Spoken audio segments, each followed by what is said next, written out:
अरे बहुत फेंक दिली खेसरिया के बारे में, थोड़ा पवनों के बारे में फेंक दे। चलो भाई देखो अब मैं क्या करता हूँ।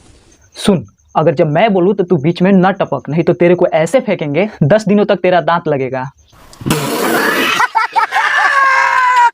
तो चलिए पवन सिंह की जलाने की खबर सामने लाते हैं। ना पवन सिंह ना जलन, पवन सिंह के कार 1 साल पहले ही बुक हो गई रहे, जेकर डिलीवरी इस साल फाइनली होखे वाला बा। क्या बात है? कार 1 साल पहले ही बुक हो गई रहे आ जौना के कीमत सुन के तोर बोलती बंद हो जाई। का फेंकबे खेसारी लाल के?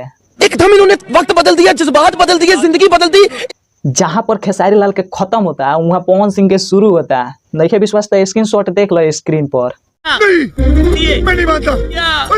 कार के नाम बटे रेंज रोवर, जौना के कीमत शुरू होता है 2 करोड़ 39 लाख से और पता ना कहां कहां तक पहुंच जाता। तो भाई पवन सिंह के पावर कम ना होके एकरा खातिर पवन सिंह के कार के कीमत 4 करोड़ 80 लाख से लेके 5 करोड़ 80 लाख तक बा। तो यानी के पता हुई कि अगर कार या बाइक कलर पर चूज कइल जाला तो ओकर कीमत भी बढ़ेला। टॉप वेरिएंट के साथ साथ कलर पर भी पैसा बढ़ेला।